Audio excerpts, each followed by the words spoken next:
So topic 15, more about hypothesis tests and confidence intervals for P. So before we get into that, I wanted to first of all summarize the steps for doing the one proportion z-test. So first of all, we wanted to find our null and alternate hypothesis. The null being nothing interesting, different is happening. So you want to start by defining those and defining what your P is. Then number two, check the technical conditions to apply the normal distribution under the assumption that the null is true. So we take n times p, n times 1 minus p, they both have to be at least 10. And also the population size has to be at least 10 to 20 times the size of the sample. We then calculate a z-score to find the p-value. This is number three. And remember, this is the probability of a result as extreme or more extreme than the observed if the null were actually true. We then evaluate the size of the p-value. Is it small, not small, and make a statistical conclusion. Do we have evidence against the null or do we not? And finally, we want to state the conclusion in context as a general guide based on whatever we found, like this p-value, the size of the p-value, and then say p-value we have or don't have, and then put the what kind of evidence we have, that level of evidence, and put it in context. Now, the types of alternate hypothesis, P can be less than, greater than, or not equal to. Here's an example I would like you to take a few minutes and actually write out the 5 steps for. This is example 15.1, buttered toast. As you're going through it, first of all, please pause and read it and then come back.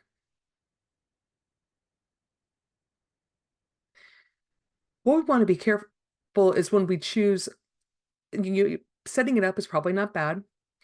You may say, well, how do I find P equals what? What value am I going to use? Well, we're looking at toast. It either falls butter side down or it doesn't. So it's categorical and binomial. So our P, there are only two options, either butter side down or not. If it's just happening randomly, we assume that P equals 0.5. Now, when I choose my P hat, I'm going to look at 19 divided by 48, and that's the number of pieces that fell butter side down in our sample. When it says here at the end, do these data provide evidence that butter toast falling through the air has a preference for any side, buttered or not, when landing? It's not asking if it prefers to land butter side down, but if it has a preference one way or the other. So think about that as you're setting up your alternate hypothesis. So please pause the video, take a few minutes, and write out this example to practice. And then we'll come back and go over the solution briefly.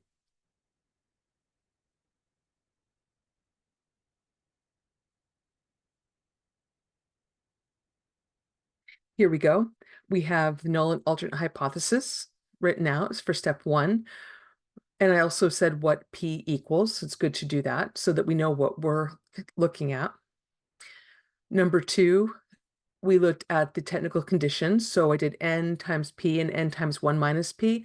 In this case, they're going to be the same as p is 0.5. I also indicated there's a large population. There's lots of buttered toast throughout the world falling at any point in time. And I let you know the normal approximation is valid. So then I can do the one proportion z-test. I find the z-score using my p hat, my observation minus my null divided by that standard deviation. I calculated the standard deviation separately. Hopefully you see that right here, just because it's a little bit cleaner in the calculation. And then I saw, well, it's two-sided. So I have to look at the p-value in both tails. To find the p-value, excuse me, I have to look to the area under the curve in both tails. So my p-value is 2 times that 0.0749, and I end up with a very large p-value. Number 4, my p-value is not small. Okay, so I don't have evidence against the null. And 5, I put it all in context based on largest p-value, and I give the value there. We do not have evidence that buttered toast has a preference for which side it lands on. And there we go. Now on the next page, it said, how would the p-value and conclusion change, if at all, if the research conjecture was that the toast is less likely to fall buttered side down than non-buttered side down? Well, in this case, we're showing a preference. So my null does not change, but my alternate hypothesis does. Less likely. Okay, so it's less likely.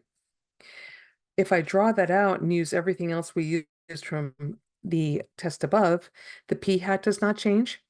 The z-score stays the same, except remember here we're interested in this area under the curve.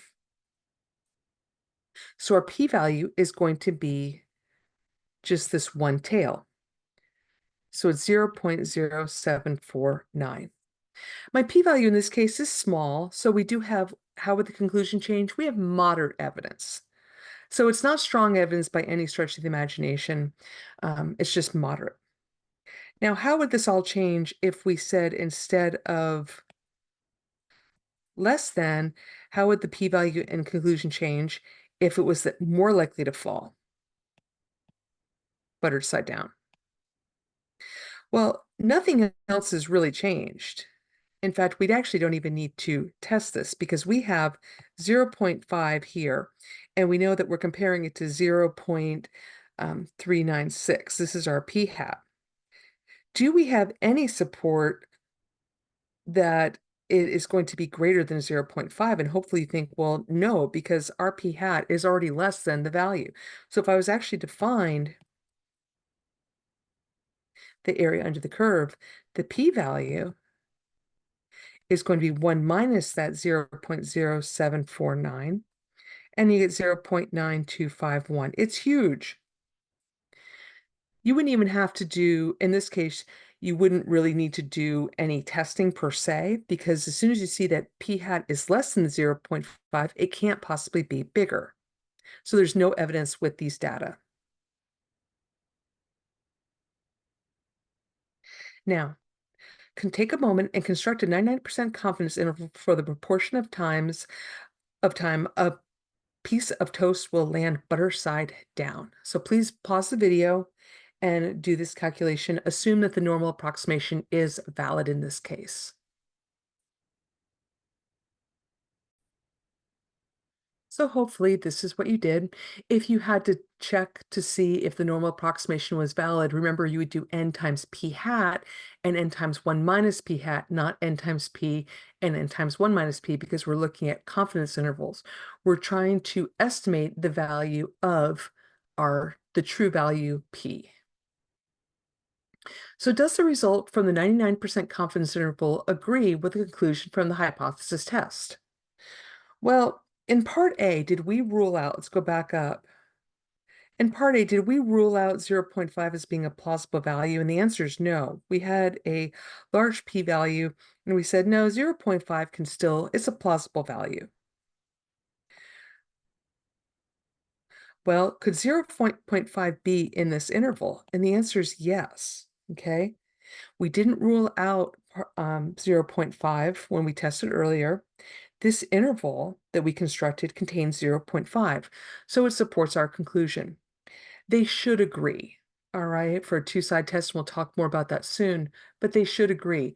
If I do not reject the null, then the value for p that I've chosen should be in the confidence interval. So once again, if I do not reject the null, that value should be in here. If I do reject the null, then the value of 0.5 in this case should not be in this interval.